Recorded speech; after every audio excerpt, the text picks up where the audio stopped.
인기 아이돌 그룹 멤버가 자신을 성폭행했다며 한 여성이 이 아이돌 그룹 멤버를 경찰에 고소를 해서 어제 연예계는 물론 인터넷이 발칵 뒤집혔습니다. 그런데 이 여성이 돌연 아이돌 그룹 멤버는 자신을 성폭행하지 않은 것 같다 이렇게 말을 바꿨는데요. 이슈플러스 오늘은 성폭행과 무고 얘기해 보겠습니다. 장한지 기자 나와 있습니다.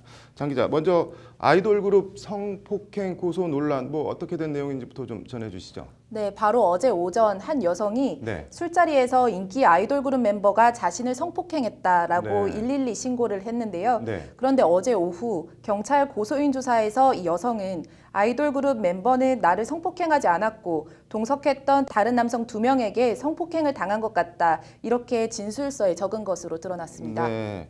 무고죄라고 있잖아요. 없는 죄를 있다고 신고를 하면은 처벌받는 거. 이 여성은 무고에는 해당하지 않나요?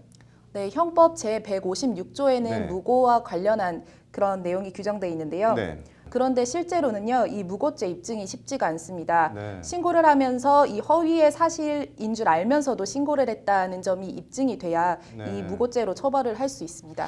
그러니까 본인이 거짓말로 신고하고 있다는 걸 수사기관이나 고소나 고발을 당한 사람이 입증을 해야 한다는 말이네요.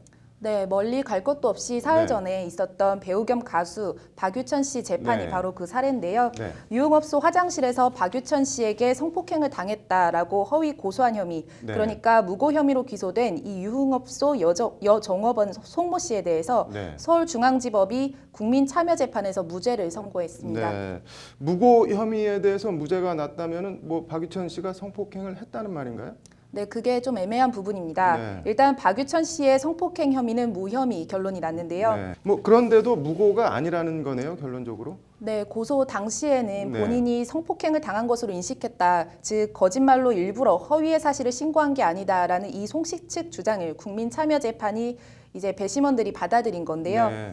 법리적으로 판단을 거친 결과 송 씨가 박 씨를 모함하려고 거짓 고소를 했다고 보긴 힘들다는 결론을 내렸다는 것이 재판부 판단입니다. 네. 앞서 지난달 14일에도 네. 법원은 배우 이진욱 씨에게 성폭행을 당했다고 무고한 혐의로 기소된 여성에게 네. 이 씨를 의도적으로 모함했다고 보기 어렵다라고 하면서 비슷한 논리로 무죄를 선고했습니다. 네. 성폭행은 아닌데 성폭행 고소가 무고도 아니다. 고소나 고발을 당한 사람 입장에서는 좀 갑갑하겠어요?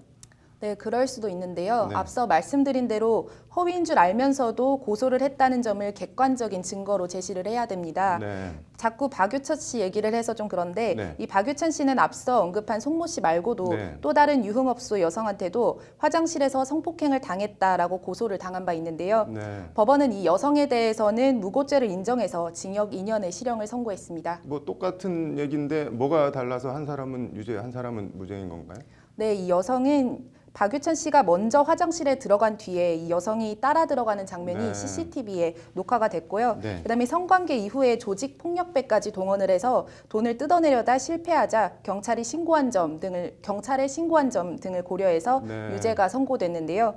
한마디로 CCTV라는 증거를 바탕으로 무고죄 유죄를 선고한 겁니다. 네. 이 경우 외에도요, 또 탤런트 엄태웅 씨에게 성폭행을 당했다라고 신고했다가 무고죄 유죄 판결을 받은 또 다른 여성의 경우인데요. 네. 당시 상황을 이 여성이 녹음을 했는데 네. 여기에 폭행이나 협박하는 그런 장면이 없이 네. 여성의 웃음소리가 들어간 겁니다. 네. 그래서 이러한 것들이 증거가 되면서 거꾸로 자신이 유죄 판결을 받은 바 네. 있습니다. 성폭행과 무고 좀 미묘하면서도 복잡한 문제처럼 보이네요. 잘 들었습니다.